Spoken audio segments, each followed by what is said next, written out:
Olá, bom dia. Me chamo Bruna, sou do programa Formação do Instituto Fazendo História. Estamos aqui hoje para a execução da primeira oficina do projeto financiado pelo FUNCAD, Redes de Conhecimento. O tema de hoje será Cultura e Arte como dispositivo para o enfrentamento de violências e desigualdades sociais. Boa oficina. Meu nome é Francisco César Rodrigues, como a Aline falou. Também já agradecer a Aline e a Bruna pela recepção, pelo convite, aí, muito bacana. Aqui também está uma responsabilidade dividindo espaço com esse monstro aqui, né, que é o Wagner. E eu queria trazer para vocês assim, eu estou aqui hoje, né, não como uma pessoa para estar passando conhecimento, né, sou adepto aí da fala do Sócrates, só sei que nada sei, né, apesar de todo o tempo que eu tenho na área do trabalho com crianças e adolescentes, eu sempre percebo que preciso estar cada vez mais aí me apropriando das mudanças, dos avanços, dos retrocessos também para poder criticar.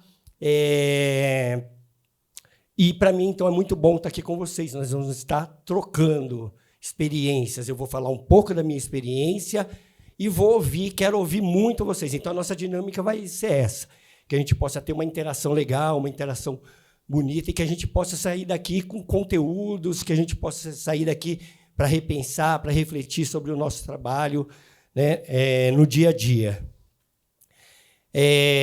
Eu tenho a impressão, isso aí é impressão minha, nas conversas que eu tenho com o pessoal que ainda está no campo, que ainda está no trabalho direto com crianças e adolescentes, pessoal do pé no barro, pé no chão, né, ali, que houve aí um retrocesso e um sucateamento no trabalho dos educadores e educadoras, né? Eu percebo isso nas conversas, porque quando eu comecei, e vou aqui até, não vou omitir, lá no final dos anos 80, em 89, eu comecei num serviço chamado SOS Criança, que era um serviço, acho que foi o último serviço que era um serviço direto do governo do Estado no trabalho com crianças e adolescentes em situação de rua, em situação de risco, em vulnerabilidade social, enfim. E a proposta do SOS Criança era, primeiro, não era exigido experiência, né? Porém, era exigido que tivesse curso superior em qualquer área de humanas. Então, tinha de pessoal do direito ao pessoal da pedagogia, o pessoal da psicologia, o pessoal da comunicação, como é o meu caso, né? Eu sou formado em comunicação social. Depois de muito tempo, quer dizer, eu me formei em 87 em comunicação social e agora em 2023 que eu terminei meu mestrado em serviço social. Então, a ideia era essa. Porém, havia um investimento muito, mas muito forte na questão da formação e para o trabalho desses educadores, dessas educadoras com essas crianças e adolescentes. Então, tinha um núcleo de formação que ficava vizinho ao local onde a gente trabalhava, com várias instituições da academia, organizações que já trabalhavam, já tinham uma experiência acumulada no trabalho com crianças e adolescentes, e a gente fazia o trabalho, aí voltava para esse centro de formação, trazia, né, o histórico, nossas impressões, e ali a gente ia construindo toda a questão do trabalho com essa criança, com esse adolescente, com esse jovem, né, que a gente tinha contato, que a gente fazia abordagem, que a gente, enfim, independente da área que trabalhava. Lá tinham 3 áreas distintas. Tinha a área de infratores, que eu sei que hoje já não chama mais infratores, então já peço perdão se houver alguma falha na minha fala de caracterização, né, porque eu sei que as coisas mudam, são bem dinâmicas, então acho que hoje já não fala mais adolescentes infratores, acredito que é adolescentes autores de ato infracional, enfim. Tinha a área de carentes, que eram as crianças e adolescentes que ficavam pelas ruas, né, mas que, né, pelo menos na hora da abordagem, não tinham cometido nenhum ato infracional e eram menores de 12 anos, e tinha a área de abandonados. Então, eu percebi que houve, assim, eles queriam pessoas que trouxessem o conhecimento nas mais diversas áreas, né, para poder, com esse conhecimento, com essa formação que era dada, poder juntar isso e, sabe, dali desenvolvendo e se criando uma metodologia de trabalho, de abordagem, de atuação com essas crianças e com esses adolescentes.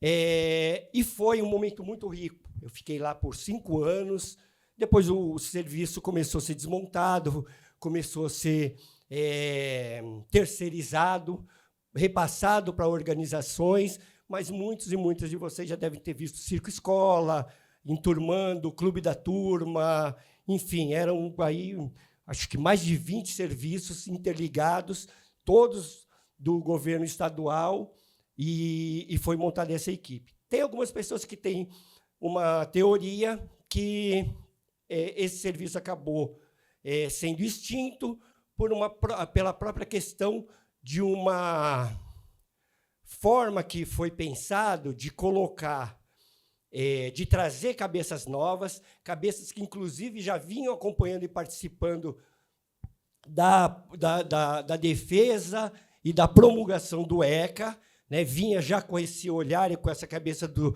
novos direitos de crianças e adolescentes, junto com pessoas que ainda estavam na cabeça do Código de Menores, porque eles juntaram o pessoal que era da FEBEM, antiga FEBEM, com esses educadores. E aí o conflito era inevitável, né? E aí chegou uma hora que eu acho que isso daí acabou sendo um dos fatores, né? Tem uma pessoa, um estudioso, que coloca isso como um dos fatores desse serviço não ter avançado. Bom, saí de lá e fui trabalhar em organizações sociais de acolhimento, enfim, já trazendo comigo essa experiência desse trabalho, buscando entender a dinâmica desses meninos e dessas meninas, né? E contrariamente àquela forma de atuação que era da abordagem, né, violenta, aquela abordagem invasiva, que era pegar os meninos e falar assim, olha, ele é menor de idade, eu sei o que é melhor para ele, e a gente vai levá-lo para um abrigo, sabe, colocar dentro da perua, de forma forçada, e vamos levar porque nós sabemos que é melhor. A gente começou a desenvolver um trabalho de aproximação, de levantar a história desses meninos e dessas meninas, né, buscar saber, né, a razão daquele rompimento, seja prolongado, seja um rompimento menos prolongado, com as famílias, enfim. E daí a gente foi pensando sempre formas de atuar, formas de abordar e de ter um resultado mais eficaz na questão do retorno dessas crianças, seja para as famílias, ou então, não havendo possibilidade, que também a gente considerava essa questão de não havendo possibilidade de retorno para as famílias, que pudesse ir para serviços de acolhimento e serviços que também trabalhassem na perspectiva, né, humanizada, da autonomia, do direito dessa criança e adolescente. Meu último trabalho, né, isso daí começou em 89, gente, né? Então, fora esse serviço na Secretaria do Menor, aí eu passei em várias organizações não governamentais, passei por 2 vezes na gestão da Secretaria de Assistência Social, né, uma na gestão de 90 a 94, e depois a última em 86 e 87. E aí eu fui convidado para um novo desafio, que era trabalhar em uma organização ligada à cultura, ligada à Secretaria de Cultura, porém, para que eu implantasse uma área de desenvolvimento social dentro dessa organização de cultura. né? Era uma organização de ensino musical, não tem problema nenhum eu falar aqui a organização, o trabalho, era o projeto Guri. A gente trabalhava em mais de 300 municípios e todas as fundações Casa, né? Que é um projeto do governo do Estado, né, de ensino musical para crianças e adolescentes. Então, aí surgiu o primeiro desafio, né, que era, por parte da secretaria e por parte da maioria dos educadores, por que trabalho social numa organização de música? Eu estou aqui para ensinar música, né? Por que eu tenho que trabalhar ou fazer formações, que a gente fazia muita formação nessa área social? Não sou assistente social, né? Então, o primeiro passo que aí o diagnóstico me apresentou foi esse, o desafio de conseguir conscientizar a equipe, né, e a diretoria executiva, a própria secretaria, que questionava esse trabalho, né, da importância do trabalho social com essas crianças e adolescentes que frequentavam o projeto. Por quê? Porque eles acreditavam que, muitas vezes, as dificuldades que essas crianças e esses adolescentes traziam para se enturmar com o pessoal, para tornar aquele ambiente de convivência um ambiente sadio, um ambiente acolhedor, era muito grande, e eles acreditavam que isso daí era porque o menino ou a menina não era, sabe, apto à música. Ele não tem jeito para música, isso e aquilo. E, com o trabalho que nós implantamos, a gente conseguiu mostrar para eles que, por trás da questão da técnica, existe um monte de coisa a ser trabalhada até que ele possa efetivamente ter essa possibilidade do desenvolvimento técnico. E que ele, enquanto educador, que é o que está no dia a dia, que estava ali com aquela criança e aquele adolescente, era a peça fundamental para essa observação, né? Como que aquele menino, aquela menina, como ele se porta no grupo, como que ele se porta na hora de receber as orientações, qual é a relação, o relacionamento dele, enfim, né? E aí a gente foi desenvolvendo esse trabalho, e eles, os educadores e as educadoras, foram percebendo a diferença quando havia esse olhar e essa abordagem, aonde a gente descobriu criança e adolescente que estava lá e que não conseguia se desenvolver, porque quando saía de lá, estava trabalhando na rua para ajudar a família, crianças e adolescentes vítimas de violência, vítimas de abuso, né, de todo tipo de abuso. Quer dizer, uma série que aqui eu não preciso nem nominar, porque vocês conhecem, né, de situações que eram um entrave, que era uma barreira para que ele efetivamente pudesse, né, se soltar e assimilar o ensino técnico e aprender efetivamente um instrumento, né?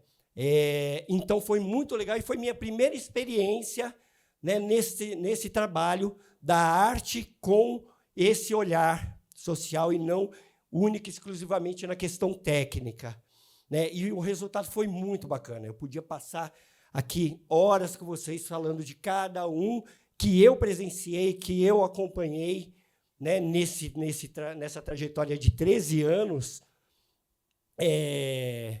que foram, assim, sabe, de muito sucesso, né, de você ver um adolescente, uma criança que estava ali reprimida, que saía do grupo, que começava e depois ia embora, né, e a gente ia atrás, e a gente procurava investigar, e a gente procurava saber, e depois, no final, como que ela estava no grupo, qual foi o desenvolvimento dela no instrumento que ela escolheu para tocar, né, para aprender. Então, foi muito bacana.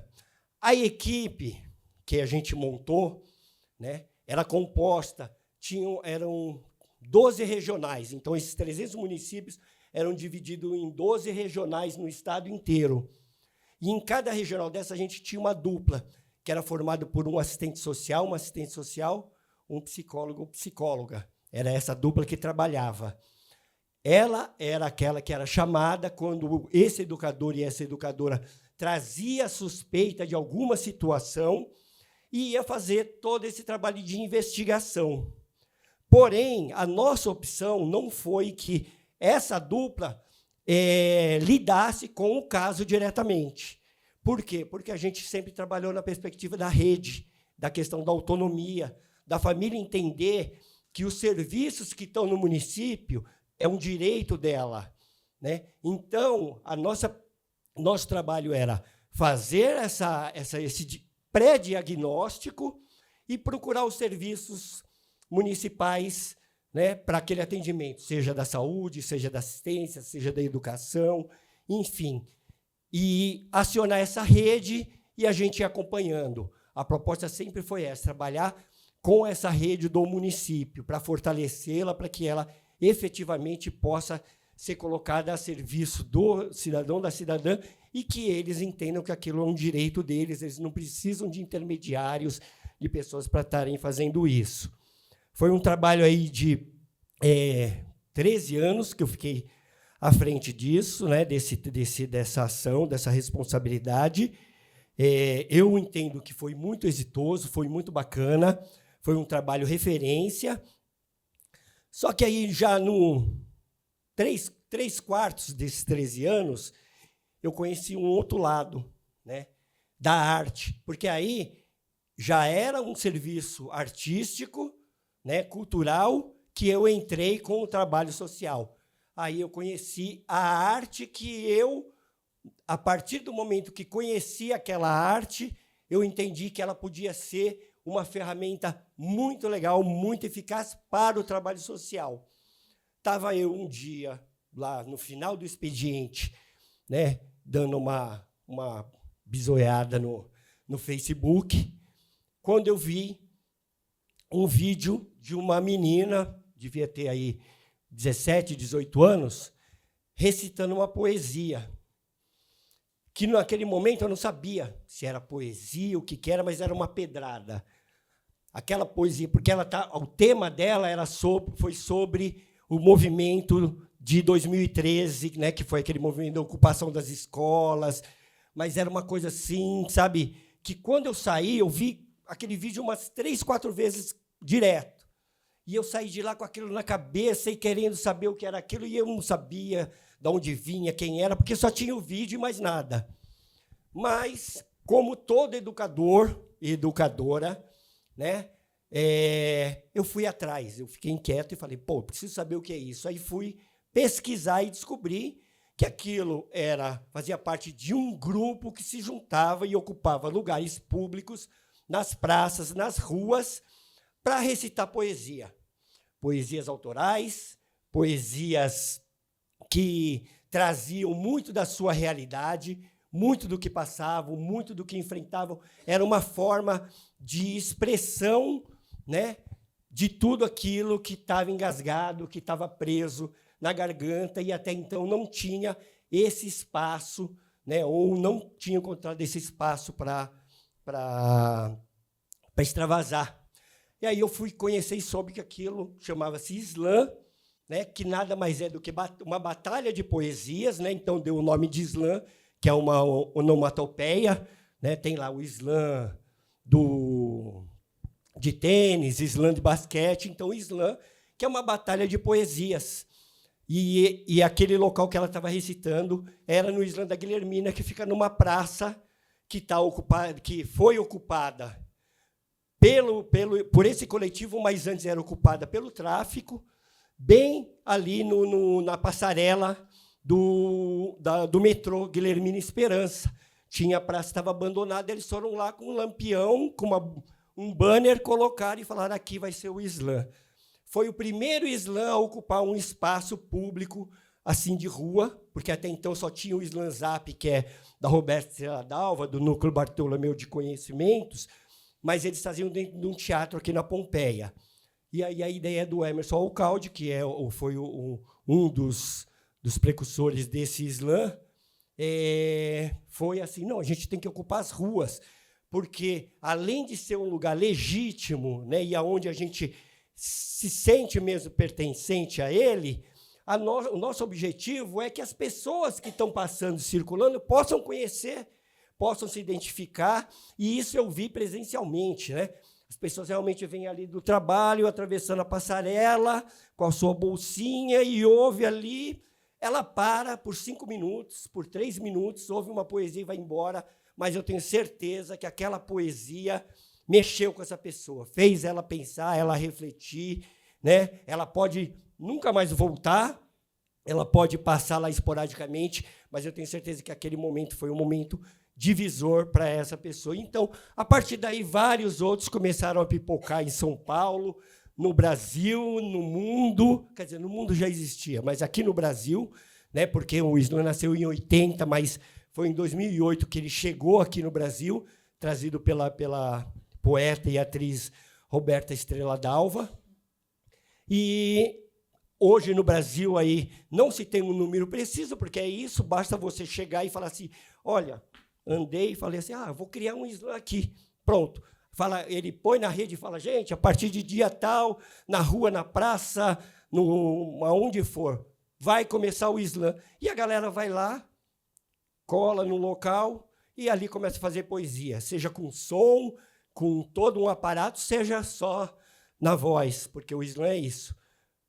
Poesia autoral, voz e corpo, só isso. Não pode usar nenhum tipo de adereço, nem música, nem nada. Tem que ser isso para o poeta e para a poeta. Bom, passada essa introdução minha, agora eu vou trazer um texto que eu acabei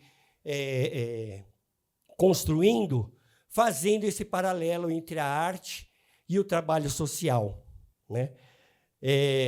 Eu trabalhei muito. Bom, eu tenho, no meu mestrado, que eu terminei em 2024, 2024. Um tema, é claro, não podia ser outro, porque eu fiquei extremamente apaixonado por esse movimento dos slams. Fiquei impactado, depois apaixonado. Não sou poeta, então não esperem que eu vou recitar uma poesia. Não tenho essa habilidade, não tenho essa condição de memorização que essa galera tem para poder, né? E quando estou aqui, vocês podem assim acreditar, nossa, ele está... Gente, vocês não sabem, sabe? Quando eu sentar ali, eu vou falar, acho que meu coração, se alguém tem aí alguma...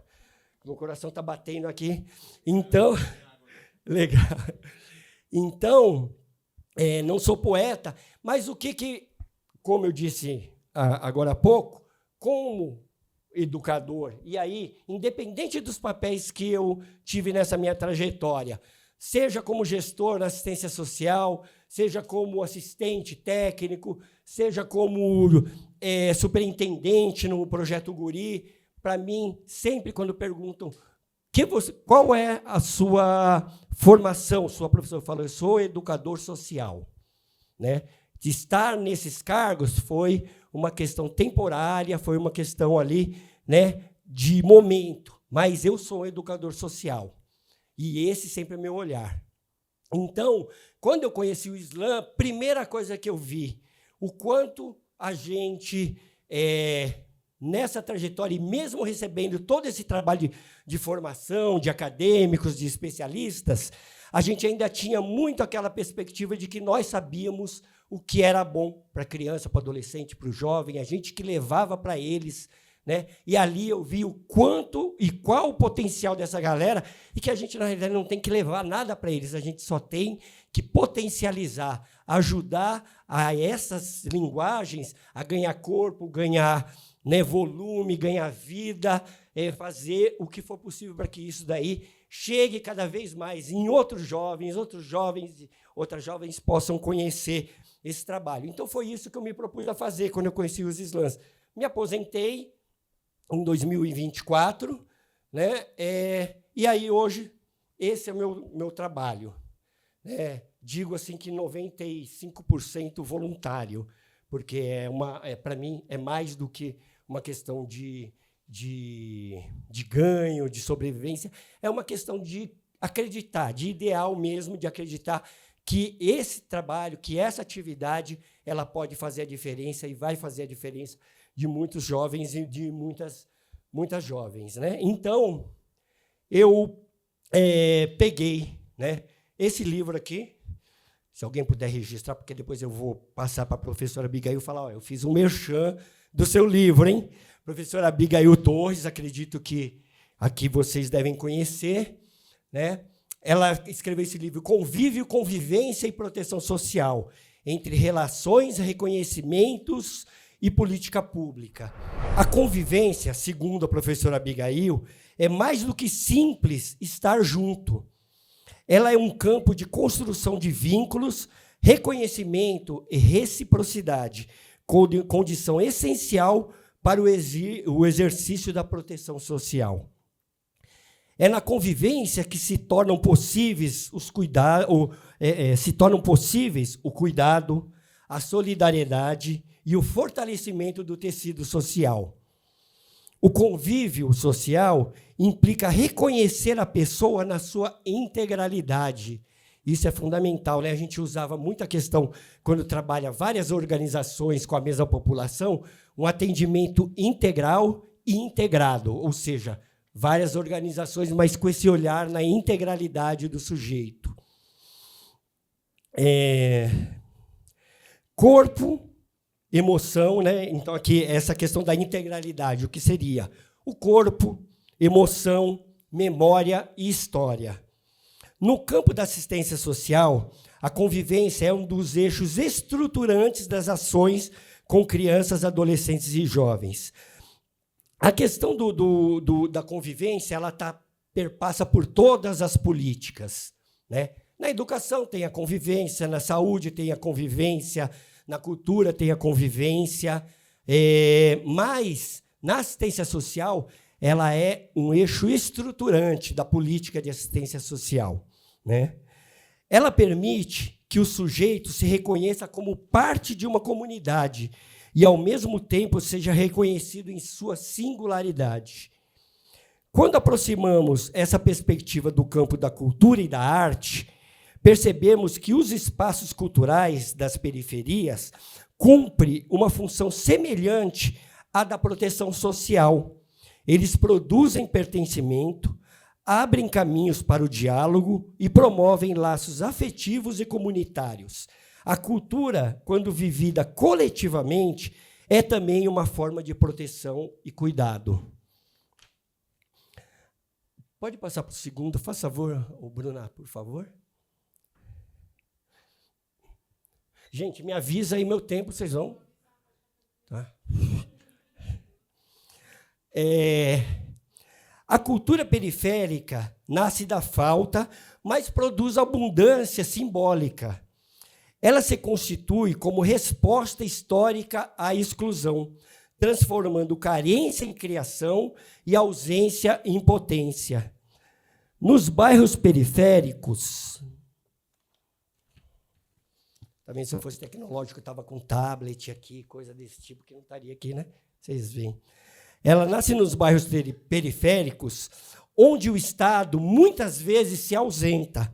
A arte ocupa o papel de mediadora das relações sociais e das possibilidades de existência. Essas expressões, o grafite, o rap, o funk, a dança, o teatro de rua, as batalhas de rima, os saraus, os slams, são práticas que reconfiguram o território e reinventam o modo de viver e de conviver. Elas não se limitam a atividades culturais, o que até pouco tempo atrás era visto, né? Arte e cultura é uma atividade cultural, é um show, é uma coisa, mas não se tinha esse olhar da importância dela na questão da proteção, né? Mas se afirmam como projetos políticos, né? Deixa eu começar esse parágrafo de novo, porque descontextualizei, fiz esse corte aqui, né? Elas não se limitam a atividades culturais, mas se afirmam como projetos políticos de cidade e de humanidade. Na experiência da cultura periférica, o território se converte em palco, a rua em cena e o corpo em instrumento de fala. A arte é um modo de existir coletivamente, um processo que produz dignidade, visibilidade e novas formas de estar no mundo. Os slams, e é claro que eu não podia deixar de falar dos slams, vamos puxar a sardinha, né, para onde eu me sinto mais à vontade, mas, gente, eu falei aqui a arte de forma geral, né? Isso é a arte, seja em todas as suas mais variadas linguagens, mas eu vou aqui puxar a sardinha para o slam. Os slams, que são conhecidos como batalhas de poesias, e é batalha de poesia diferente de batalha de rima. Batalha de rima é uma coisa, batalha de poesia é outra. São uma das expressões mais significativas da cultura periférica contemporânea. Nascidos em Chicago na década de 80 e trazido ao Brasil por Roberto Estrela Dalva em 2008, os slams se multiplicaram em todas as regiões do país, tornando-se espaços de formação, escuta e empoderamento. Minha pesquisa acadêmica, né, sobre os slams em São Paulo demonstra que eles funcionam como dispositivos de resistência, práticas que produzem saber, poder e subjetividade.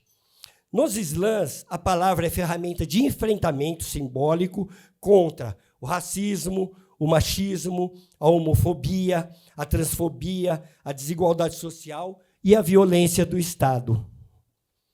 Posso tomar uma água, gente?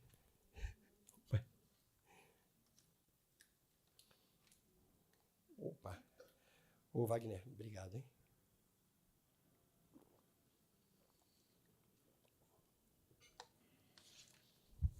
Só parei para a água porque a Aline falou que falta 20 minutos, então tem bastante tempo, senão a gente ia embora. Eles cumprem, os slams, uma função estética, porque ressignificam a linguagem e a oralidade. Eles também cumprem uma função política, porque criam espaços de fala e de denúncia, e criam uma função pedagógica, porque promovem o letramento, o pensamento crítico e o fortalecimento da autoestima.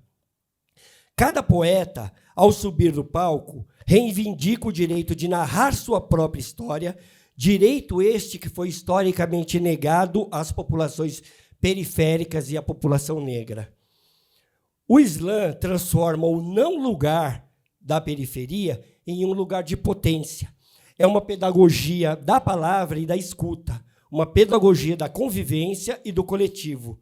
Para além da lógica competitiva, porque o slam é uma competição, o slam valoriza o encontro, a emoção e o reconhecimento mútuo. A escrita e a fala têm, no contexto da arte periférica, uma dimensão profundamente política e afetiva. Conceição Evaristo, que dispensa, né, apresentação, nomeia de escrevivência a escrita que nasce da vida, da experiência e da ancestralidade.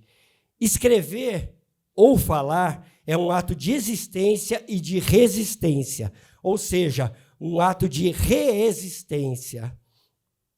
A escrevivência rompe o silenciamento histórico imposto às mulheres negras, às periferias e às classes populares. Ela não é apenas um relato pessoal, mas uma voz coletiva que emerge das memórias partilhadas. Aí diz Conceição Evaristo: a minha escrita é feita de vozes que o tempo calou. Nas práticas do slam, a escrevivência encontra terreno fértil. As poesias declamadas narram dores, dissabores, desigualdades, mas também potências, afetos e esperança. A palavra se torna cura simbólica e instrumento de transformação. Falar das próprias dores em público é um gesto de autonomia, um modo de dizer: eu existo, eu importo, nós resistimos.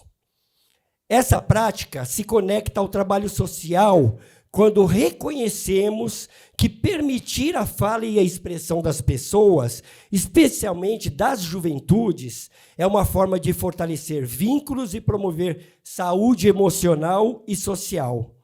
A escrevivência, portanto, também é metodologia de convivência e de proteção.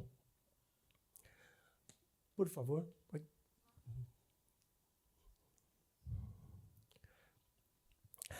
A arte, quando inserida nos processos de convivência e trabalho social, atua como dispositivo de enfrentamento das violências e desigualdades. Ela abre espaços para a escuta e para o reconhecimento do outro como sujeitos e sujeitas de direitos, de sentimentos e de expressão. Na perspectiva da convivência, a arte é mediadora de vínculos. Ela promove trocas intergeracionais e dá visibilidade às narrativas silenciadas. As práticas culturais periféricas, como o Islã e todas as outras linguagens, materializam o que as políticas públicas muitas vezes anunciam, mas têm dificuldade de efetivar, que é a proteção social como experiência viva. Olha que bonito, gente, não é? De pertencimento e de dignidade. Quando profissionais da área social incorporam a arte e a cultura ao seu fazer cotidiano, ampliam os horizontes da convivência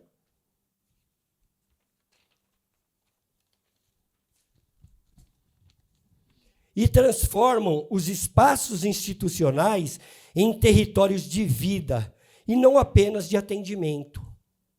A cultura, nesse sentido, é política pública viva, feita de corpos, palavras e encontros. Pode ir, por favor. A arte periférica expressa uma pedagogia da resistência e da convivência. Ela cria pontes entre o simbólico e o concreto, entre o individual e o coletivo, entre o estético e o político. A convivência, conforme a professora Abigail, é base da proteção. O Islã, conforme eu observo, é expressão dessa convivência pela via da palavra. Cultura e arte, assim, deixam de ser acessórios e passam a ser estratégias de sobrevivência e afirmação da vida. Como diz Conceição Evaristo, eles combinaram de nos matar, mas nós combinamos de não morrer. A palavra, a arte, o convívio, juntos, são dispositivos de resistência e esperança. Eu queria agora deixar aqui, só a fala uma fala da Conceição, mas 3 falas de poetas de Islã. Pode passar o próximo, por favor? Aqui, essa citação da Conceição Evaristo. Nossos textos brotam de nossas vivências. A nossa escrevivência não é para adormecer os da casa grande, mas para acordá-los de seus sonos injustos. Forte, né? Eu acho que eu vou até escrever isso na parede no meu quarto. A próxima, por favor. Essa citação da Mel Duarte, quem conhece um pouco aí da poesia periférica, enfim, a Mel Duarte já está em outro estágio, ela faz aí várias apresentações, enfim. A poesia me ensinou que resistir também é um ato de amor. A palavra tem poder de curar o que o mundo insiste em ferir. Por favor. Belpuan é uma poeta de Pernambuco, de Recife. Inclusive, quem for lá no podcast, ela teve no episódio passado. Aí. A gente fez uma entrevista com ela. A poesia não é só o que escrevemos, é o que fazemos com o que nos fizeram. Gente, eu até hoje ainda fico arrepiado quando eu vejo. A PH é uma poeta trans, que também passou lá no podcast. Hein? A poesia me ensinou que posso existir inteira, mesmo quando o mundo tenta me dividir em partes. Tá? E agora, acho que acabou as coisas, né? Eu queria passar um videozinho de 1 minuto e meio, só para dar para quem não conhece ainda, dar mais ou menos aí uma ideia do que é uma poesia, né? Um poeta recitando. Né? Essa homenagem eu trouxe uma poesia para um poeta que, inclusive, é do Instituto, e fazendo história, um amigo aí de muito tempo, chama-se Igor Chico, eu já conheci. Né? Era para ele estar aqui hoje, por isso que eu coloquei a poesia dele, mas depois vocês falam para ele. E aí, já de antemão aqui, convido vocês a conhecerem um slam acontecendo ali ao vivo e a cores. Tenho certeza que vocês vão ficar assim embasbacados. Quem não sabe o que é essa palavra aí, procura com a mãe, com o pai, mas vão ficar embasbacadas, porque assim é algo muito forte, é algo, sabe, que entra assim, sabe, nas veias, nos poros, e depois você não consegue mais largar. Você fala, eu tenho que assistir. E assim, basta procurar, vocês vão nas redes hoje, slam na região oeste, vai aparecer na região sul, porque só aqui na capital, diz aí o último censo, né, que a gente tem aí mais de 50 slams espalhados por vários bairros, geralmente são nas periferias, também tem alguns que acontecem esporadicamente no centro, mas então fica aqui o convite. Podemos ouvir o Igor Chico?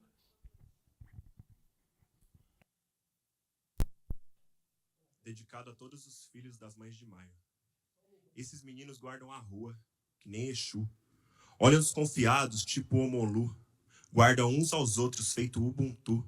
Trabalham dia e noite, me lembram até a Anastácia. Esses meninos são o universo embaixo do boné e moram todos na rua de casa. Esses meninos são netos do açoite, se parecem comigo e nós nos parecemos com a noite. Esses meninos são bisnetos dos que morriam em Palmares, em Canudos, na balaiada. E hoje morrem nos escadão, nos bar, nos fluxos, nas baladas, morrem a troco de nada. De lança ou de bala, encara, para, não dá pala, senão você é o próximo.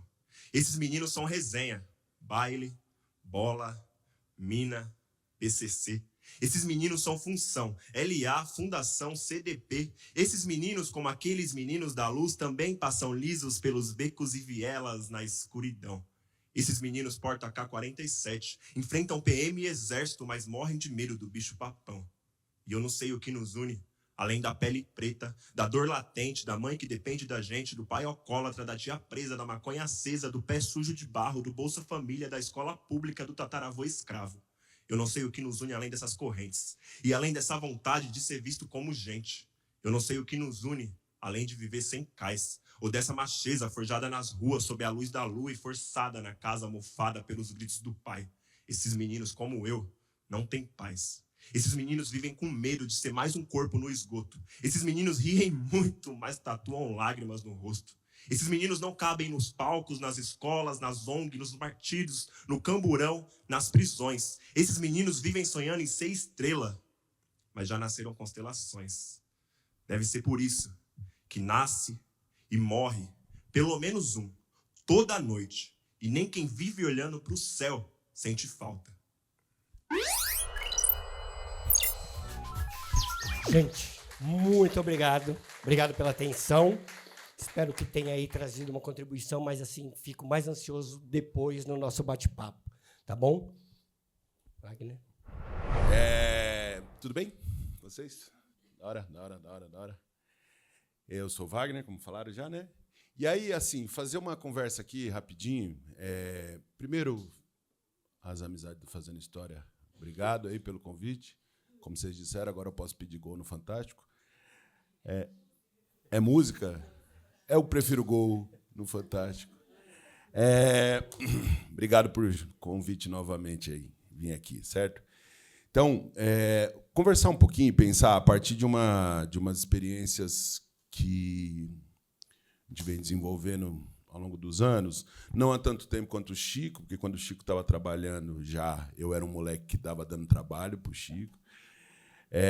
Mas desde o início dos anos 2000, né, a gente vem pensando uns trabalhos com a molecada, seja no antigo CRECA, ou na Fundação Casa, ou mais recentemente, de 2011 para cá, em supervisão institucional e formação nos serviços aí da assistência.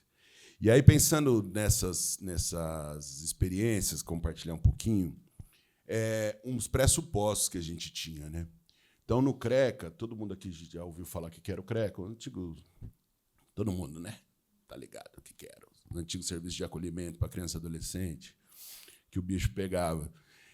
E naquela época tinha isso início dos anos 2000, tinha um pressuposto, que inclusive falar que você ia trabalhar no CRECA ia ser problema, assim, que você ia ter muito problema, que os moleques eram virados na peste, não sei o quê, papapá. E aí eu chego com um pessoal para trabalhar lá, que inclusive foram companheiros de trabalho do Chicão também, que era a Valéria Pássaro e o Soró. A gente chega para trabalhar nesse lugar, eu chego um pouco depois.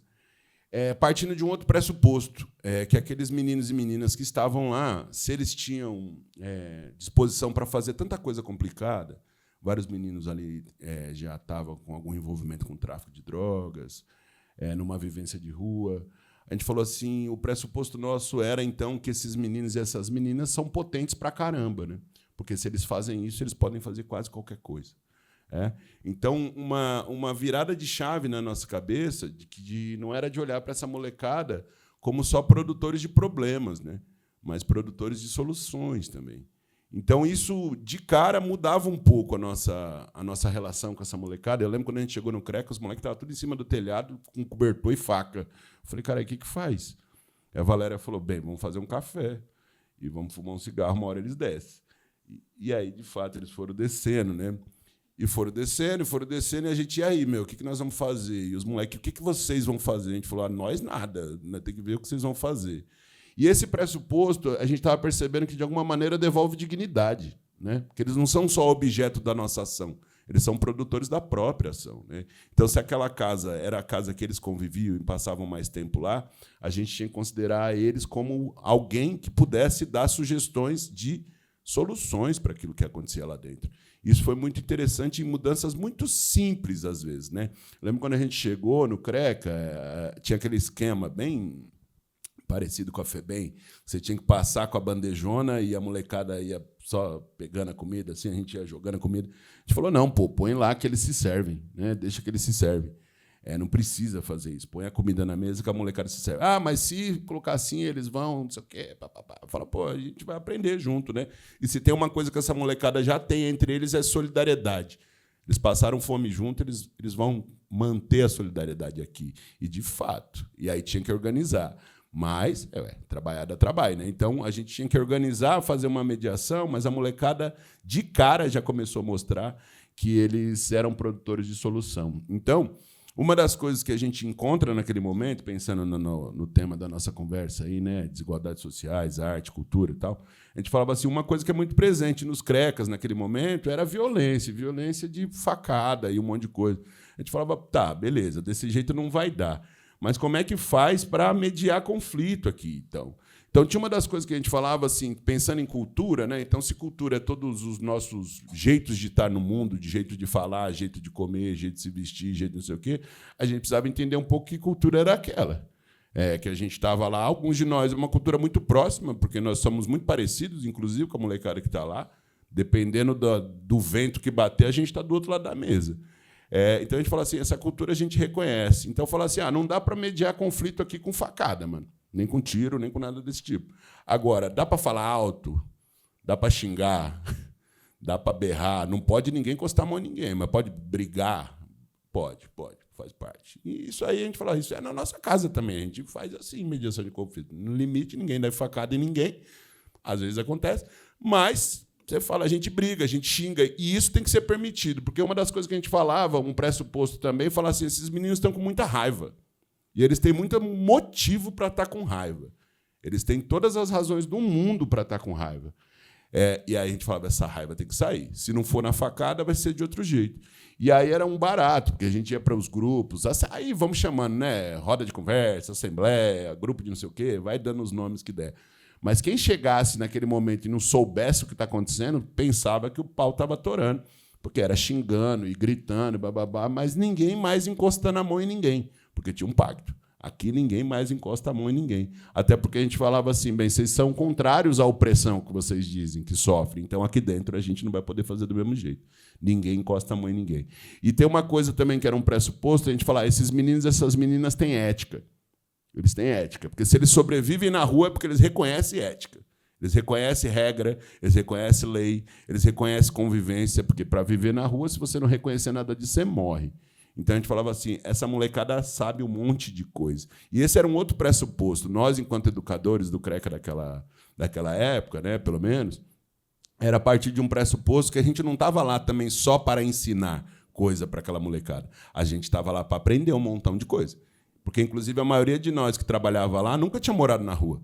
A gente não sabia muito bem como era isso, morar na rua. A gente não sabia muito bem como era morar num creca. A gente não sabia muito bem como era ter sido encarcerado. Então a gente falava, eles sabem, eles vão ensinar para a gente. E essa mudança de postura mudou um pouco a nossa relação com essa molecada, porque tinha uma coisa que a gente objetivava, que era criar vínculo, que se diz o tempo todo. Agora, fala assim, é muito difícil criar vínculo se você não respeita o outro. E aí, nesse processo, né, de reconhecer que tinha valor, que tinha conhecimento, que tinha uma ética, que tinha uma potencialidade entre aquele grupo da molecada, a gente se colocar nesse lugar em relação a eles também fez eles se colocarem em relação a gente de uma outra maneira. Né? Claro que eu estou encurtando a conversa, né, mano? Isso aí talvez ao longo de meses o bagulho sendo feito e com muita facada comendo solto. Agora, tem uma coisa também que a gente falava assim, a relação, entender que naquele momento o CRECA, né? A gente falava, essa aqui é a nossa comunidade. Então, quem resolve os assuntos da comunidade somos nós, é a comunidade, vocês e nós. Então, isso queria dizer que, em hipótese alguma, nós vamos chamar a polícia aqui para dentro do CRECA. E vocês não vão chamar então, naquele momento surgido, o PCC. Né?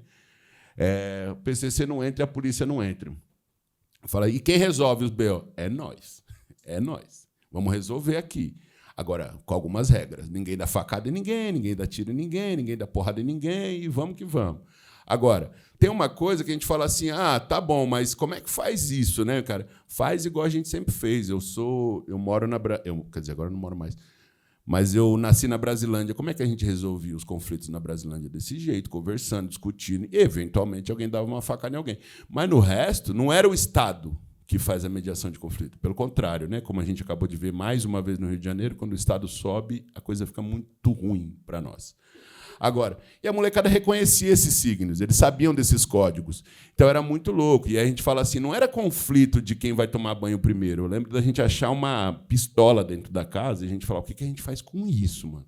A gente tem uma arma aqui, com raspada, e a gente fala, isso aqui, o que faz com isso, mano? Se chamar a polícia, alguém vai morrer. Se chamar o tráfico, alguém vai morrer. A gente fala, e a gente não quer que ninguém morra.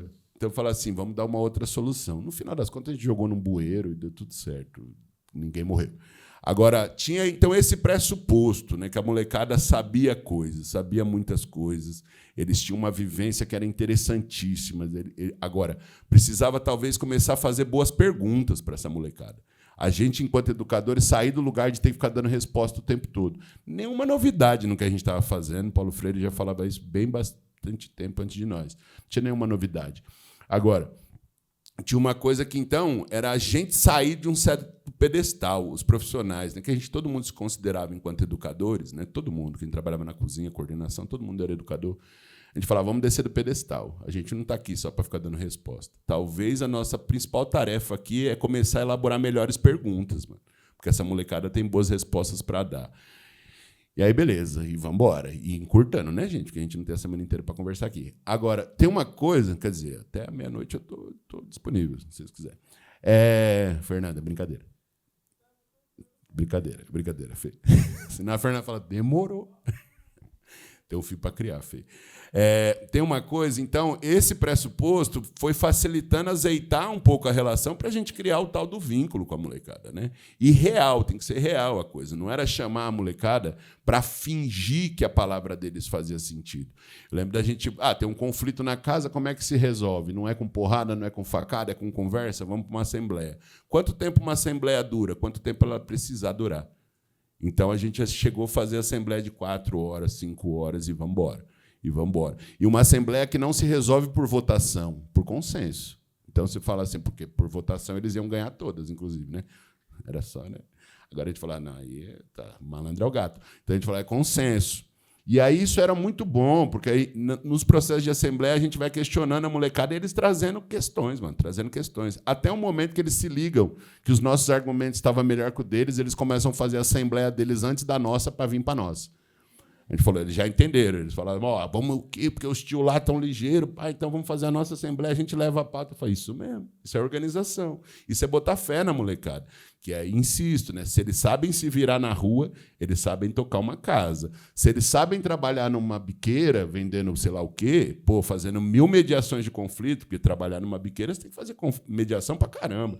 Com o policial, com o dono da biqueira, com o usuário. Meu Deus do céu. Aquilo ali é uma tensão permanente. Esses meninos tinham que dar curso no Sebrae. Agora, não é? Mas, e é real, né? Então, a gente começou a fazer esses processos até que em algum momento surge, porque vários de nós já tinham simpatia pela coisa da arte, a gente fala assim, pô, e a arte? Né? Por que a gente não vai colocar a arte aqui no meio dessa conversa? E aí, de novo, a gente fala assim, qual é a arte que já está aí? Os meninos já estão banhados por arte. Eles escutam música, eles tocam instrumentos, eles fazem um monte de coisa, cara. Agora, que arte que eles têm? E aí foi um barato, porque aí a molecada, a gente também gostava de poesia, nessa época, que gosta até hoje. Mas falou, qual que é a poesia que a molecada já conhece? E aí foi que a gente foi conhecer uma porrada de MC, né? Barato, pô, foi legal pra caramba.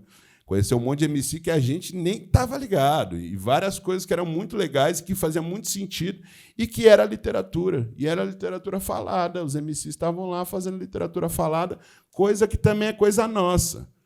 É coisa nossa a literatura falada faz tempo, né? Se pensar o bairro que eu nasci e cresci a maior parte da minha vida, tem um terreiro de candomblé mais antigo de São Paulo.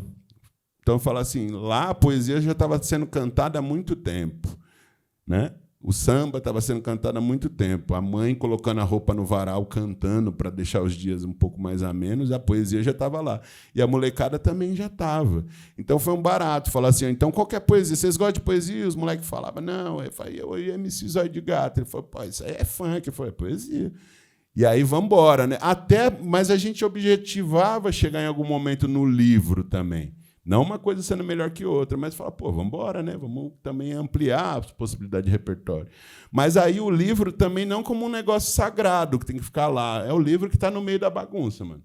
É o livro que vai ser rasgado, é o livro que vai ser riscado, é o livro que vai ser jogado um no outro. É o livro que vai estar lá. Faz parte da vida, inclusive para dessacralizar esse objeto. E aí é muito louco, que a molecada vai pegando. E aí fala, faz o quê? Pô, vamos contar a história, cara. Vamos contar a história. À noite, coisa mais simples do mundo. Falava, vamos contar a historinha? Pegava um livro e começava a contar a historinha. Só que, de repente, você viu umas crianças de 1,80 m deitado ouvindo historinha. E ouvir historinha é mó gostoso mesmo, mó legal. E aí você viu os molecão grandão, os bandidos, né, do Creca. Falou, oh, fica quieto aí que o tio está contando historinha. Pá. Aí você fala, ó, que legal. E porque tinha uma coisa que também a gente queria tentar, naquele momento, garantir, que era... O tempo todo a gente fica falando, né? Garantia do direito de criança e adolescente, blá, blá, blá. Pô, estamos juntos. Agora, tinha uma coisa que a gente queria tentar tensionar para garantir, era o direito deles serem crianças. Né? Porque um direito fundamental que foi negado para esse público que está nos CRECAS, que está nos SAICAS hoje, aí, que está nas Fundação Casa e por aí vai, é o direito de ser criança. Porque a maior parte dessas crianças que a gente sabe, crianças e adolescentes, são negras. Aí você fala assim, para a população negra, para a gente não foi sequer garantido o direito de ser pessoa. E a infância é uma abstração. Então a gente falava assim, contar historinhas para essas molecadas era falar assim, mano, vamos montar cabaninha. Às vezes a gente está montando cabaninha com um moleque de 14 anos. A gente falava assim, é devolver a possibilidade de poder vivenciar coisas que a gente entendia como da infância. E eles topavam. E era uma maluquice, né? Porque era a molecada que bebia, fumava e dava tiro e estava lá também, de repente, contando historinha, ouvindo historinha, e era um barato. Agora, tinha uma coisa que um outro passo que a gente dá é falar assim, se a gente está lendo o livro e essa molecada está gostando dos livros, chegou o momento da gente contar as histórias deles também no livro, né? Fazer um livro com as histórias dessa molecada. E tinha uma coisa que a gente usava, pensar a literatura como a possibilidade da mentira, né? Que a literatura é o tempo todo a gente mentindo, né? Inventando história e tentando convencer os outros que aquilo ali faz algum sentido. E a gente começou a montar uns diários com a molecada. Falar assim, nas oficinas de literatura, vamos fazer uns diários. Aí o que vale no diário? Vale verdade e ficção. Você põe o que você quiser aí. E era muito legal, porque várias vezes a molecada começava a contar umas histórias que a gente que tinha acesso aos processos, a gente sabia que aquilo tinha acontecido de verdade. E eles falavam, mas isso é ficção. E as histórias mais escabrosas que eles tinham passado, eles falavam, não, isso aí eu inventei. Isso é literatura. Aí eles já começam a se apropriar também do repertório, né? Falaram, isso é literatura de ficção. E a gente falava, mano, é nada, né? Só que aí também a gente pensava, esse é um jeito, pela arte, é um jeito de falar das coisas que dói. E aí você fala, e de novo, sem novidade, mano. O samba sempre foi isso também, contar das nossas arguras, das nossas dores, do nosso sofrimento e das nossas alegrias, sem necessariamente aquilo precisar ser verdade, né? E tinha uma coisa que a gente falava assim, todo mundo que trabalha aqui, né, todo mundo trabalha aqui nesse campo maravilhoso que a gente trabalha, sabe que a realidade é muito dura e às vezes encarar ela só de frente é fogo. Eu prometo que eu não vou falar palavrão. Eu me comprometi a não falar palavrão, Rodrigo. É fogo. Não pode quê? Então, aqui acho que aqui nem isso. Tá filmando, o Leão tá ali, o Leão tá dando salve. Mas quando eu soltar algum, é advérbio de intensidade. Ô, gente, e fiquem à vontade para interromper, tá? Tipo, mano, tá falando pra caramba. Quero falar um bagulho aqui. Então, a molecada, a gente foi percebendo então que os diários foi um jeito da molecada começar a se manifestar nas coisas mais difíceis, mano. Que falava assim, sentou para fazer uma conversa, para fazer os pia da vida, chato pra caramba, não saía nada. E aí, nos diários, saía um monte de coisa. E aí, obviamente, que os diários eles compartilhavam se eles quisessem, né? Porque o diário é diário, né, mano? E eles queriam compartilhar os diários. Até o momento que a gente pega e resolve, então, fazer um livro dessa molecada. E eles escolhem os textos que vão para os livros. E aí tinha uma coisa, e falamos, é livro, então vamos fazer lançamento, vamos para uma livraria, vamos fazer tudo que tem direito, fazer coquetel com coisinha para comer, os bagulho e tudo.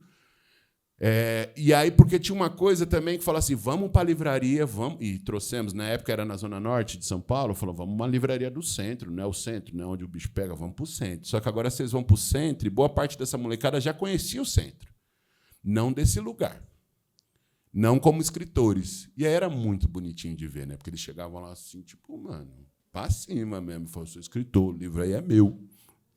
E o povo fazendo, né, noite de autógrafo, tudo que merece um lançamento de um livro, come, bebe, gente falando mal dos outros, tinha tudo.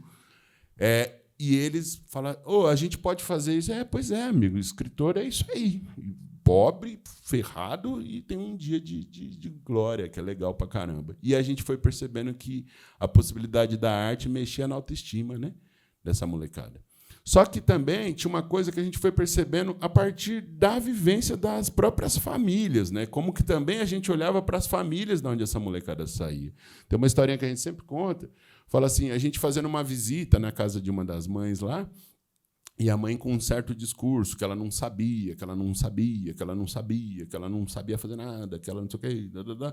E enquanto ela falava isso, ela trançava o cabelo da filha dela, fazendo uma trança linda, maravilhosa. Assim. A gente falou, filha, onde é que você aprendeu isso aí? Mamãe ensinou. E quem ensinou para a mamãe? Vovó. Aí chega em Angola, né? Nessa brincadeira. E aí, mas a gente também foi... E lógico que a gente já, de alguma maneira, sabia disso. Como que determinados saberes são considerados como válidos e outros não. E para essa população que está no SAI, que está nas favelas, está nas cadeias, está nos CAPs, está não sei o quê, o nosso conhecimento não é considerado como válido. E aí tinha uma coisa também de como que a equipe do serviço olhava para aqueles territórios com um olhar de falar, não, aí tem potência, mano. Aí tem um saber que deve ser exaltado. Mas aí eu acho que tem um tanto que, se a gente for pensar, todos nós aqui, em alguma medida, a gente se constrói a partir do olhar do outro, né? Então, falar assim, como que nós, da assistência social, estamos olhando para os territórios? O que a gente está vendo quando a gente olha lá? A gente trava a porta, a gente fica com medo, a gente segura a bolsa, a gente faz o quê? Ou a gente é importante fazer isso de vez em quando. Mas e o que mais que a gente está vendo lá? E aí a gente vai vendo, obviamente, que tem vários saberes lá que são muito importantes, muito bonitos, muito legais, e que devem ser valorizados. E uma das coisas que a gente ia pensando é que a porta de saída do serviço social não estava no serviço social e nem na saúde. E uma das possibilidades era a arte. Era na arte. Não única, né? Mas uma das possibilidades era a arte. Porque aí a gente começou a questionar também quem é que está na nossa rede. Então, quem é que são esses outros agrupamentos que fazem parte da nossa rede? Então, a gente começou também a chamar para a nossa rede escola de samba, começou a chamar para a nossa rede rodas de samba, começou a chamar para a nossa rede os coletivos de arte e cultura, tipo os slams da vida, falar assim, vamos participar da nossa rede e vamos entrar para dentro do serviço e propor coisa. Porque, por um lado, a gente começa a chamar essa outra rede para diversificar nossas ações dentro do serviço e, por outra, para também lembrar essa molecada ou apresentar que tem todo um circuito por onde eles podem caminhar, que não é só CAPES, mano, que não é só SPVV, pelo amor de Jeová. É da hora, serve para alguma coisa. Mas, assim, outras coisas também são importantes. E, de novo, sem novidade. Porque, enquanto a nossa molecada era proibida de entrar nas escolas, a escola de samba sempre acolheu. Enquanto nossas crianças estavam na rua, os terreiros sempre acolheram. Então, eu falo assim, sem novidade, é só a gente retomar um saber que é nosso. É nosso também. E, de alguma maneira, quando a gente pensa, nós pensando, né, população preta que está nesses serviços, né, a maioria. Então, quando a gente fala assim, como é que a gente sobreviveu até agora, aqui, desde 1500 para cá? Não foi contando só com serviços públicos. Pelo contrário, os serviços públicos, de modo geral, é complicado, para não dizer que é foda. Agora, então, de novo, sem novidade, mas falava assim, vamos resgatar um certo saber que é nosso, que é coletivo, que é ancestral, que é não sei o quê, e que a gente faz desde que a gente chegou aqui. Então, tem uma coisa que fala assim, o racismo é uma das coisas que complicam, né, que intensificam, uma das razões. A gente fala assim, tá, e o revide está onde? Está na negritude, né, que a gente olhar para isso, e se apropriar disso, e reapropriar disso, e usar isso como possibilidade de vivências positivas. E que também a gente não precisava ensinar nada, isso já estava no corpo da molecada. Eles dançam como os moleques da Nigéria dançam. Eles cantam como os moleques de Angola cantam. Então, fala assim, vamos só exaltar isso aqui, num processo que a gente precisou fazer, que a gente sabe que precisou fazer, né? É feito até hoje de deslegitimar esses saberes. Quando muito chama de folclore, chama de não sei o quê, a gente fala, não, a gente está chamando isso aqui de filosofia, de tecnologia, porque, afinal de contas, tecnologia e filosofia é tudo coisa nossa também.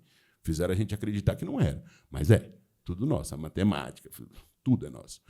Tudo é nosso. Sem meter uma de Wakanda, mas fala, porra, pelo amor, né?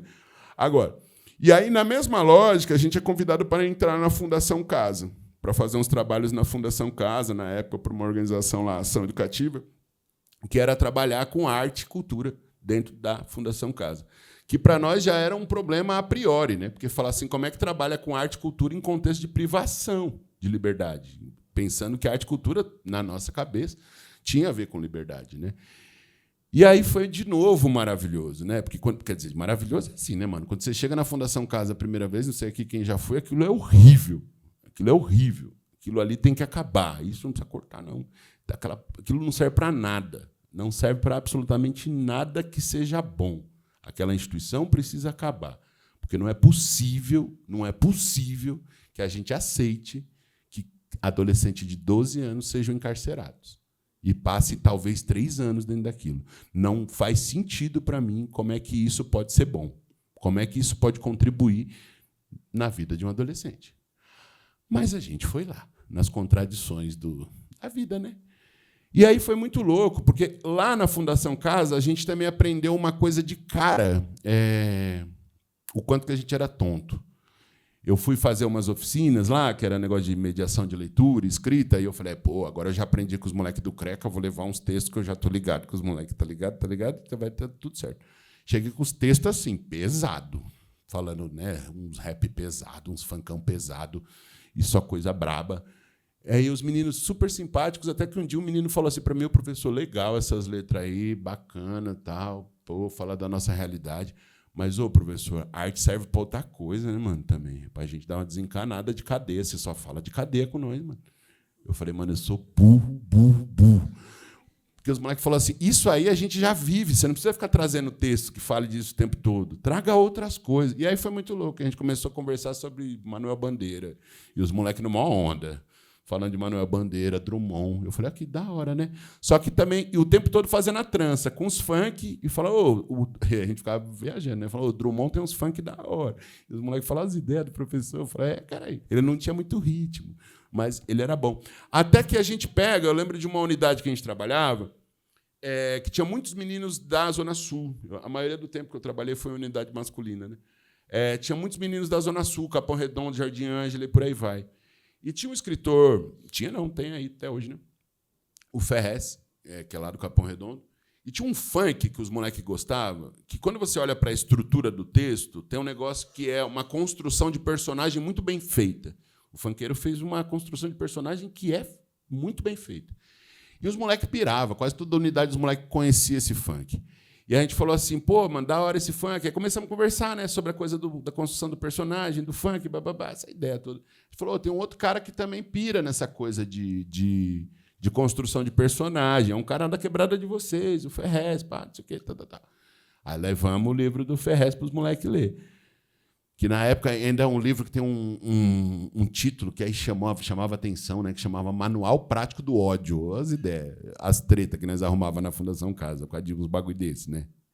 E aí os moleques leram o Ferrez, assim, devoraram o livro do Ferrez. Eu falei, pô, vocês gostaram do Ferrez? O Ferrez é legal, né? Faz uma construção de personagem muito legal. Tem um outro cara de uma outra quebrada que também faz uma construção de personagem muito boa, cara, e o Ferrez gosta dele. Aí os moleques, é mesmo? Como é que é? Eu falei, eu vou trazer. É um lugar meio frio, uma quebrada meio longe. Mas o cara é zica, maloqueiro. Levamos Dostoiévski. E os moleques devoraram. E eles devoraram literatura russa. Eles devoraram literatura russa. E eles adoravam. Porque ele falava, esse maloqueiro é zica. Eu falei, é maloqueiro. Falei, isso é maloqueiro. Gostava de jogo, noitada, cachaçada. O bicho era embaçado. Hã? Gostava. Dostoiévski gostava. Devia os outros, não pagava as contas. O bicho era zoado. E aí, só que aí teve uma coisa que a gente falava assim. Eu lembro que a primeira vez que eu cheguei com o livro de Dostoiévski na Fundação Casa, uma professora falou assim, professor, por que você trouxe esse livro? Eu falei, primeiro porque é meu, né? E eu levo onde eu quiser. Ela falou assim, mas você vai emprestar para os meninos? Aí ela falou assim, eu falei, vou, pô, os meninos vão ler Dostoiévski, tá? Ela falou, pô, professor, mas Dostoiévski na cadeia? Eu falei, Dostoiévski, inclusive, ele já até foi preso. Eu falei assim, mas, professora, você já leu Dostoiévski, não? Ela falou, não, eu não. Eu falei, professora, mas a senhora não sabe nem o que você está falando, né? Eu falei, por que não, Dostoiévski? Ela falou, mas esses meninos não lêem. Eu falei, aí é a senhora que está dizendo, né? E os meninos leram, e aí você via que leu porque eles iam conversar. Falou, esse personagem. Aí os nomes é difícil, né? Porque o nome russo é foda. Parece um disco rodando para trás. Agora, a molecada lia, e aí começava, tudo que você levava, eles liam, tudo que vocês levavam, eles liam. E era uma outra coisa que a gente estava querendo discutir, é que pobre favelado não gosta de ler. A gente falava assim, a gente gosta, mano. A gente gosta. A questão é como é que está sendo ofertada essa comida aí. E outra, que às vezes até nós, numas ideias de movimento, sobre negritude, a gente fica falando, não, porque a gente é da oralidade, porque a gente é da oralidade. É também, mano, mas isso é engodo para maluco. Porque você fala assim, o primeiro registro de escrita que a gente tem notícia é no Egito. E até onde eu sei, Egito é África. Até onde eu sei, Egito é preto. Tirando da Record, né? Agora, você fala assim... Então, a escrita é nossa também. E aí tinha um processo que acho que foi uma das coisas mais bonitas que eu já vi na vida. A gente começou a levar um monte de livro para dentro da Fundação Casa. Um monte. Eu lembro que uma vez a gente contou, já tinha uns 60 livros lá dentro. E era nosso, né? Que a gente vai levando, mano. E a gente falava para os moleques, toma cuidado com essa porra, mano, que o bagulho é meu. Não é da ONG, muito menos da FEBEM. E aí, uma vez, teve uma rebelião lá, um furdúncio lá, e tacaram fogo em tudo. E eu só pensando, meu Deus, meus livros, mano. Os moleques tacaram fogo nos meus livros, caralho, que mancada. Mas eu falei, beleza, isso aí é rebelião, né, mano? Pegou fogo, né? Ainda mais livro velho, pega fogo rapidinho, bom. Quando a gente viu, os moleques estavam correndo com umas pilhas de livro e jogando para fora da unidade. Jogando para fora. Você falou assim, puta que pariu, se eu não fizer mais nada na minha vida, já valeu. Porque a gente falava assim, não só gostam, como cuidam. Agora, a questão é como é que é apresentado literatura. Porque se a gente for pensar entre nós aqui, quantos livros a gente lê por ano, é muito pouco. Mas também como é que foi apresentado para a gente na escola, e aí a gente estava fazendo essa discussão. A educação nas quebradas não é que ela dá errado, ela dá certo para caramba, para aquilo que ela foi criada, para fazer a gente ter raiva de livro, para fazer a gente ter raiva de coisas que são ligadas ao saber. E quando a gente faz numa bandeja gostosa, a molecada também topa. E aí foi muito louco, que aí, de novo, depois disso, a gente resolve fazer um livro na fundação, né, da molecada que estava na Fundação Casa. E, de novo, a gente pagou de Zé Ruela, porque a gente falou assim, nossa, o livro dos moleques vai vir pesado, vai ser violento. A gente já imaginando que ia ser pingar sangue o livro dos moleques. E aí veio, a maioria eram cartas para a mãe. Coisa mais linda do mundo. Era um livro bonito pra caramba. Os meninos escrevendo carta para as mães, né? Porra, mãe é da hora. E a molecada fez o lançamento, e a gente conseguiu sair da fundação para fazer.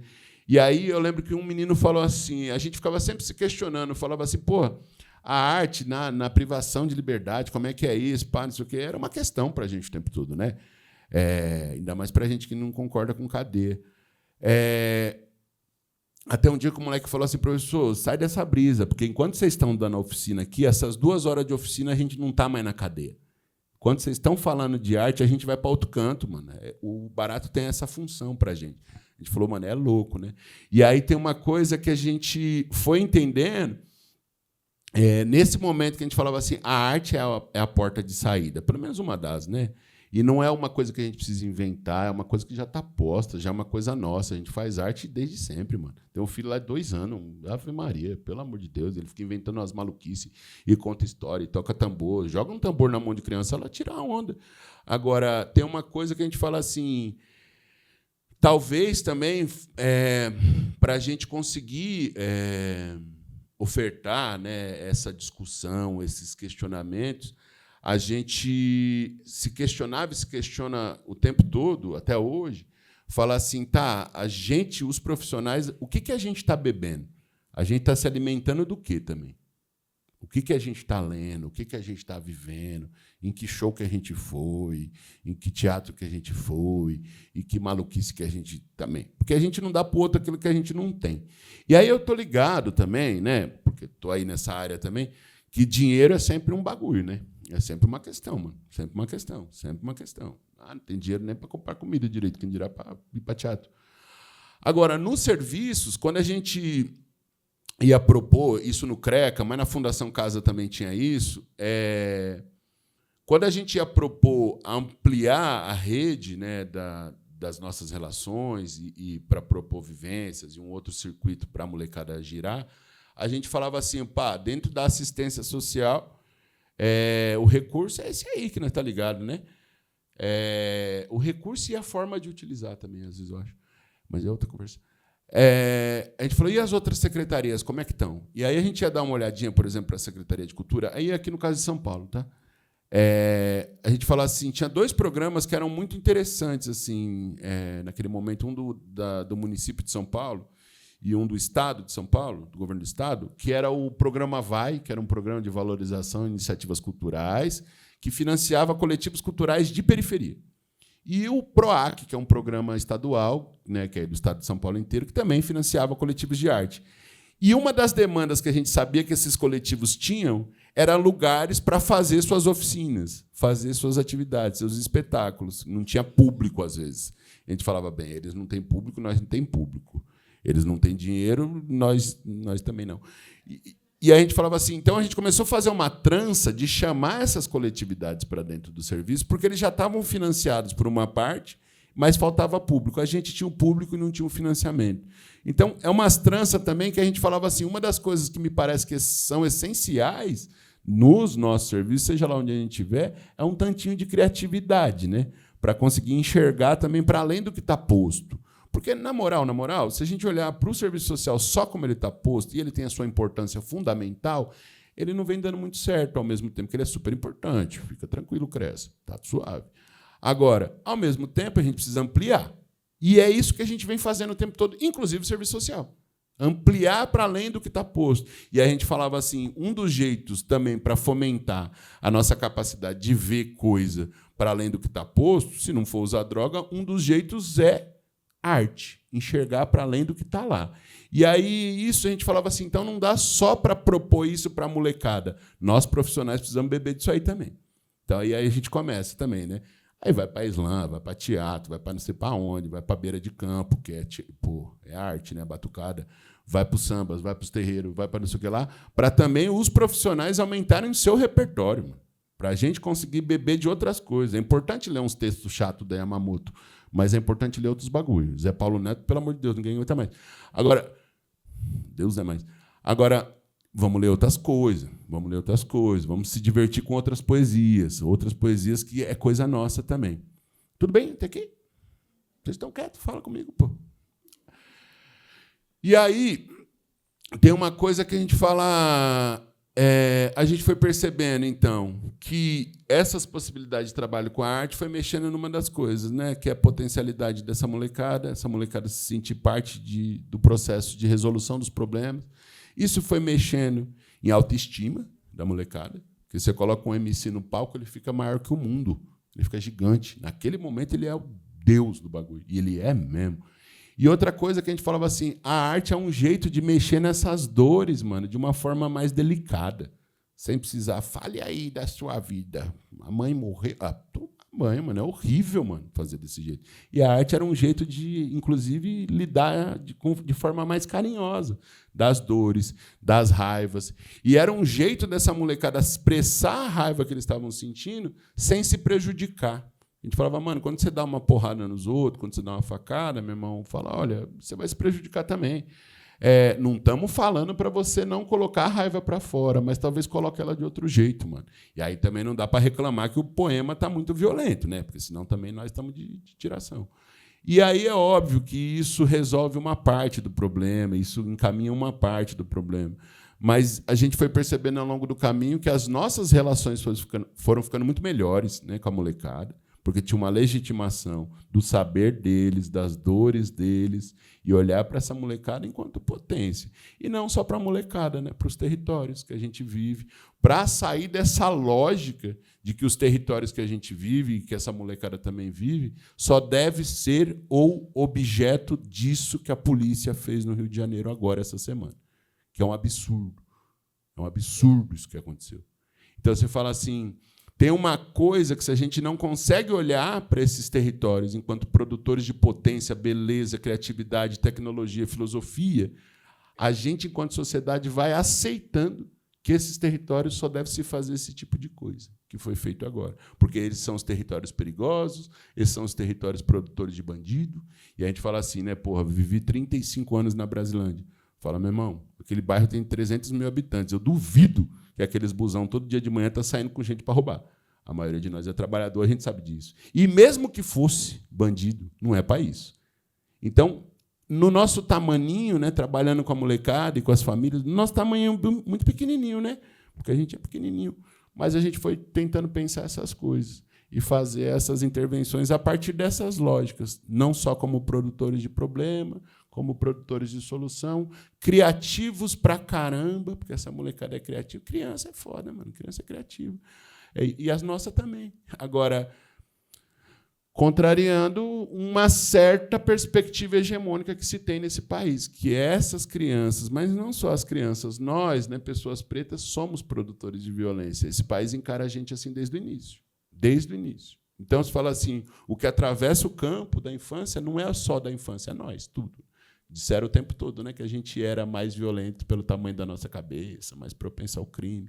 E, de alguma maneira, parece que essa lógica ainda é vigente. E aí me parece que esses caminhos da arte é um jeito de questionar e propor outras coisas, outras vivências, outros modos de se relacionar. Eu acho que tem uma coisa que aí, esses dias eu conversando com um amigo, quando a gente fala assim também, né? Como que nós, profissionais, como que a gente vai se repertoriando também, né?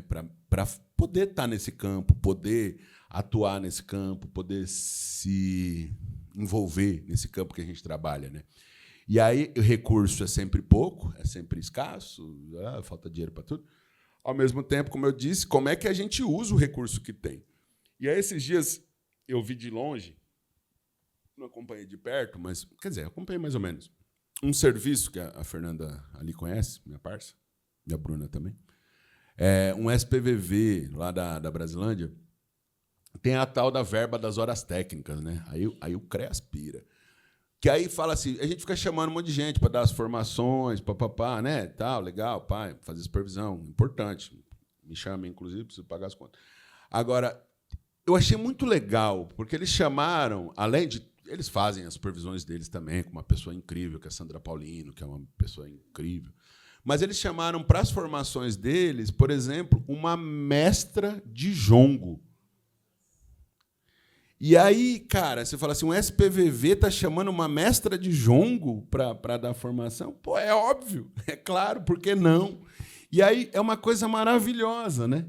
Porque você fala assim, o recurso já tem, porque existe, é minguado, mas existe, está lá. E aí você fala assim, a gente pode ficar chamando o tempo todo aqui as pessoas para ficar falando da normativa, da teoria de não sei o quê. Pode, deve, é importante, é importante. Chato pra caralho, mas é importante. Ou a gente pode também chamar uma mestra jongueira para falar de uma cultura ancestral nossa, de um conhecimento, uma tecnologia, e mais, né, botar o corpo para dançar, para girar, para tocar tambor, para acender fogueira junto, não sei o quê. E é muito louco, porque você fala assim, aí é um serviço fazendo um negócio que é aparentemente simples, mano. Você chamou, tem vários mestres de várias coisas aí, não é? O Chicão falou, é mestre também, cara. Tem mestre de um monte de coisa, e tem as mestres de jongueira. E tem os mestres de capoeira, e tem os mestres de terreiro. E por que essas pessoas também não estão fazendo parte do nosso ciclo de formação, chamando a gente para outras possibilidades de pensamento, de ver o mundo, de compreender o mundo, de sentir o mundo e sair desse lugar do folclore. Como é que chama o ano inteiro, né, essa galera para propor um outro jeito de um saber que já está nas comunidades, de onde essa molecada vem. Um saber que já é nosso, um saber que talvez precisa ser revalorizado, precisa ser olhado. Eu tenho até dificuldade de falar isso, porque é valorizado, né? Mas parece que não na nossa rede. Na nossa rede parece que é uma outra coisa, parece que é folclore, que é cultura, coisa que não tem a ver com a gente. E aí tem uma coisa que é muito louco, né? Porque a gente sabe também, quer dizer, muitas de nós sabem, que, inclusive, essa diferenciação que se faz de racionalidade e razão não é coisa nossa. Não é do povo africano que veio para cá. Então tem o pessoal que dança e o pessoal que pensa e escreve artigo. Fala assim, mano, isso aí é coisa de europeu maluco, que não sabe dançar, inclusive. E, inclusive, a gente pega e coloca como uma coisa melhor que a outra. Tem o povo que dança e tem o povo que escreve o artigo sobre quem dança. E aí esse que escreveu o artigo é muito mais legal do que quem dançou. A gente falava assim, então tem uma coisa também, nas nossas formações, a gente diminuir um pouco esses espaços e falar assim, não, aqui a gente pensa dançando, mano. A gente pensa tocando tambor. A gente talvez vai ajudar a elaborar um trauma na roda, do lado da fogueira, tocando tambor e saudando tambor. Isso é jeito também de mexer com trauma, de elaborar um trauma. E tem uma coisa que a gente fala assim, cara, a gente já sabe disso. Quem aqui já foi numa roda de samba? Eu sei lá, né, mano? Vai que. De modo geral, fala aí. Às vezes a gente tá ruim, mano. O bagulho tá ruim, tá puxado, tá difícil o bagulho, tá esquisito. Corinthians perdeu, mano, tá tudo ruim. Você vai pra roda de samba, você chega zoado, você volta melhor do que você chegou. Não é? Quer dizer, às vezes você sai chumbado também, né? Não, mas é outra coisa. Aí é outra coisa. Mas, de modo geral, a gente sai, dá uma circulada na energia no bagulho ali, porque a gente tá cantando junto, a gente abraça a gente que a gente não conhece, a gente faz declaração de amor e se arrepende. Umas loucura, mano. E aí você fala assim, e o que está acontecendo ali? Alta tecnologia. Alta tecnologia. Cantar junto, tocar um instrumento, estar em roda, dançar em roda. Tecnologia, não é? E todo mundo aqui, no limite, quer dizer, todo mundo não sei, mas várias pessoas de nós aqui já foi lá e já se sentiu assim. E já chegou zoado e voltou um pouquinho melhor do que foi. E aí você fala assim, às vezes a gente fala assim, nossa, tô precisando de uma roda de samba, né, mano? Tá zoado o bagulho, precisa dar uma circulada aqui. E aí você sua junto e abraça os outros que tá suado e vira aquela loucura. E aí você fala assim, cara, é tecnologia. É uma tecnologia aquilo. É um saber. E só quem está tocando a roda lá sabe, né? Porque aí todo mundo sai melhor. O povo que estava lá no meio tocando sai fudido, né? Porque a energia toda que vocês jogaram lá ficou no pé do cavaco e quem estava tocando cavaco se lascou. Então, tem uma coisa que fala assim, isso é uma tecnologia que a gente já viveu. A gente não precisa nem só ler o texto do antropólogo chato, que escreve de um jeito que fica chato. Que aí fica chato. O samba fica chato. Quando escreveu sobre... aí fica chato. Aí você fala assim, você não precisa ler sobre isso. A gente já viveu isso aqui. Nas rodas de samba, para pensar só o samba. E aí você fala assim, por que essa tecnologia não está sendo usada dentro do serviço? Por que a gente não está usando isso lá, dentro do serviço? Por que a gente está fazendo roda de samba dentro do serviço?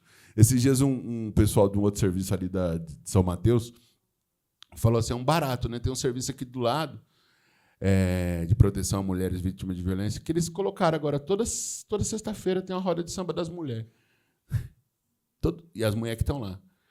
E elas fazem a roda de samba dela. Ela falou assim, cara, a gente passou anos pensando como é que fazia para acolher, elaborar o sofrimento, até uma hora que uma mulher, todo dia, que ia começar um encontro chato, antes de começar o encontro chato, ela ficava cantando uns sambas, e era a parte mais legal do encontro. Aí a galera falou, pô, então vira logo uma roda de samba, isso aqui, para que vai fazer um encontro chato? E o samba só vira abertura para esse negócio. E aí, acho que o samba é só um exemplo que todo mundo aqui conhece, de alguma maneira, ou a maioria de nós conhece, de uma alta tecnologia que faz acolhimento, trabalho em grupo, elaboração de tristeza, trauma, cacete, não sei o quê, e você sai muito melhor do que chegou. Agora, se a gente já sabe isso, e a gente já faz isso, mano, desde sempre, mano. Desde sempre a gente faz esse tipo de tecnologia. Então você fala assim, por que raios a gente não está fazendo isso dentro do serviço? E uma das coisas é porque, inclusive, fizeram a gente acreditar que não pode. Porque foi um barato, né? No dia que esse maluco aí falou que ia fazer a oficina com a mestre jongueira, Rosângela Macedo, inclusive, que é uma mestra de jongueira lá da Brasilândia, alguém falou assim, mas pode fazer formação com ela? Aí o rapaz lá, eu estou fazendo graça, o rapaz é meu irmão, viu, o gerente lá. Eu estou aqui fazendo... O Sidney. Ele falou assim, eu não sei se pode, mas ninguém falou que não podia também. Então vamos chamar. E o CRES que desceu os pulos, se não pode também. Se vire, mano, na prestação de conta. Agora, e pode, é formadora. Agora, tem uma coisa que fala assim, várias vezes também, esse jeitão que a gente foi sendo ensinado a fazer as coisas dentro da política pública, dentro de várias políticas públicas, essas metodologias que a gente vai usando, parecido com o que se diz sobre educação, né? Não é que ela não está dando certo, ela está dando certo para aquilo que ela foi criada, que é para dar errado. E aí tem uma coisa que fala assim, cara, se esse jeitão que a gente está fazendo não está dando muito certo, vamos tentar outros jeitos ou outros jeitos de fazer, e, de novo, sem precisar criar a bola, mano. Esse jeito já é coisa nossa, que já está aí, desde sempre. Desde sempre a gente faz roda, desde sempre a gente toca tambor, desde sempre a gente canta junto, desde sempre a gente faz essas nossas tecnologias. E, inclusive, porque foi isso que fez a gente ficar vivo até hoje. Você fala assim, mano, se a gente pensar em Brasil, o racismo, como ele opera desde sempre nesse lugar, que desde que a primeira caravela chegou aqui, o pau tora. Aí você fala assim, cara, e mesmo assim a gente continua vivo. A gente continua vivo, a gente continua sendo a maior parte da população, a gente continua criativo, a gente continua bonitão, porque a gente é bonito, certo? Ou não é? É bonito, né, pai? E aí você fala assim, e como é que a gente... Porra, pensa aí, mano, são 525 anos do pau torando nas nossas costas. E aí você fala assim, como é que a gente está vivo ainda? Com roda, com toca de tambor, e sem negligenciar a violência, mas você fala, o nosso jeito de enfrentar a violência não é com cara fechada e bababá, é de outro jeito. E os caras ficam confusos até, né? Porque fala, mano, o pau tá torando, por que eles estão fazendo festa, mano? Fala, você não tá nem ligado. Que você está dançando, mas ninguém viu que tem um canivete no meu pé, né? Vagabundo. Porque você fala assim, o nosso toque de tambor é um tipo de comunicação que é de uma sabedoria. Você pensa aí, mano, nós estamos aqui tocando tambor, alguém falou assim, ó, tá chegando os polícia, muda o toque do tambor. Todo mundo que está na roda já sabe que os polícia estão chegando, e ninguém falou nada, só mudou o toque do tambor. Não é lindo? E é uma tecnologia fudida, que a gente está abandonando. Você fala assim, eu tenho lá um menininho que eu cuido lá, né, meu filho, né? Você fala assim, às vezes ele tá 1000 graus, mano. Ele tá adolescente agora, né? 3 anos. Quem tem tá ligado, né? Não é nem gente nessa fase aí, né? Mano, tem umas mãos que ele tá a milhão, assim, sei lá, mano, tá com um espírito esquisito, mano. E ele começa a girar. Aí não adianta falar com ele, não adianta, ele não tá ouvindo, mano, ele não tá ouvindo. Aí a gente para, assim, começa a tocar um tamborzinho, e ele, na moral, assim, um toquezinho de ejexá, ele vai dando uma segurada. Eu falo, ai, que caralho, o bagulho funciona mesmo. Tem hora que foda-se, né? Tem que tocar um barravento mesmo, que ele tá milhão, deixa ele girar. Agora tem hora que ele acalma no tambor, mano. E a gente sabe disso, porque mamãe sempre cantou cantiga pra gente se acalmar. Ela não falava, fique calmo, menino. Ela começava a cantar umas cantigas, não é? Agora, eu tô ligado que vocês já lembraram de vários que a mamãe cantava. E mamãe não falava assim, olha, pá, tem que pá. Cantava uma cantiga. E às vezes eram umas cantigas que dizia que a gente ia apanhar se a gente levasse uma. E aí você fala assim, olha que tecnologia muito boa. E a gente vai abandonando no serviço. Para quê? Eu não sei. Porque parece que a gente está perdendo. Parece que a gente não está dando muito certo. E parece que a gente nem precisa inventar tanto. Já está aí. Já é nosso. Já é conhecimento nosso. Então, se o racismo é o problema, a negritude dá uma boa indicativo de solução. Tecnologias nossas, tecnologias ancestrais, tecnologias antigas. Que aí me parece que inclusive, esse enunciado do nosso encontro, né? Arte e cultura, como, né? Você fala assim, é a arte dentro da cultura. E que arte que a gente faz enquanto povo africano? E estamos falando povo africano porque é nós, cara, mas outros fazem de outro jeito também. Agora, fala assim, o que esse povo africano trouxe de lá para cá, que você fala assim, que fez a gente ficar vivo até hoje e que deve ser continuar sendo usado, porque foi isso que manteve a gente vivo até hoje, vivo, bonito, criativo, e inclusive para sair dessa, inclusive que tira a gente dessa lógica, que às vezes também fica numa coisa assim, a cultura africana é cultura de resistência. Resistência é o cacete só. A gente anuncia novas coisas. A gente propõe outras formas de sociabilidade. A gente não está só resistindo, mano. Pelo amor de Deus, mano. Tem terreiro aqui que existe há 110, 15 anos. A gente está só resistindo, pelo amor de Deus. A gente está propondo jeitos de estar no mundo diferentes. Que, inclusive, aquele menino, aquela menina que é o problema no Saica, ele é o Ogã do terreiro. E aí ele entende de disciplina, ele entende de regra, ele entende de cuidar do grupo.